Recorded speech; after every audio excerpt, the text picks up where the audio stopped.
Bular odam bo'lmaydi. Hayvonlar. Kim? Sen yangi ustozmisan? Aha. Omadingni bersin. Hurmat. Bo'pti, charchaman, ketdim. Hey, qaqqa? Ishga. O'qishchi? O'qish meni va oilamni boqmaydi. Kim yana shu fikrda?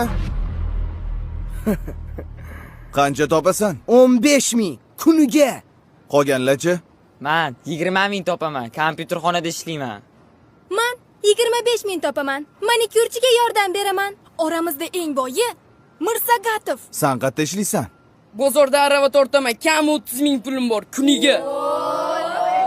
Sizlar bu narsalarni faxrlanib gapiryapsizlarmi, bolalar? Nima? Qornimizni to'ydirmaydigan beshlar bilan faxrlanaylikmi?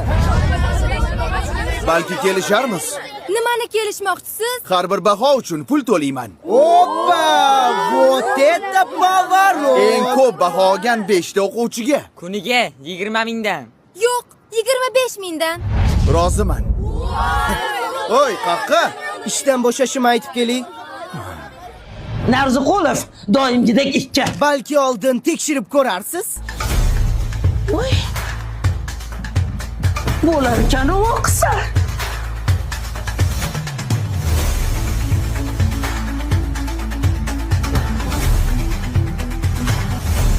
Bizga pul kerak emas. Biz o'qishni tanlaymiz.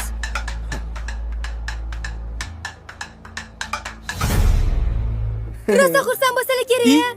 Sovg'a o'zi kimda? Manda. Bo'lla. Ustoz yo'q ekanlar. Assalomu alaykum ustoz. Doston Rustamovich ko'rmadingizmi? Dars tugadi, ketdi. Nega ketadilar? Bugun o'qituvchilar kuni-ku.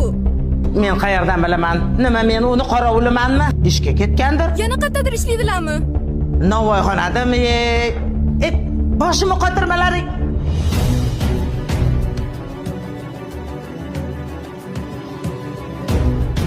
Ustoz, Iya? Kelinglar bolalar, non beraymi? O'zingizni pulingiz yo'q ekan-ku. Nimaga bizga pul bermoqchi bo'ldingiz? o'zingizni bolalaringiz bo'lib turib, nimaga begona bolalarni o'yladingiz? Shunaqa qiyin ekan. Nima qilasiz bu kasbni tanlab? Ustozlik kasb emas, bolalarim. Ustozlik bu hayot yo'li. Siz endi ishga chiqolmaysiz. Sizni boshqa joyda kutishyapti. Qatta? Umrada.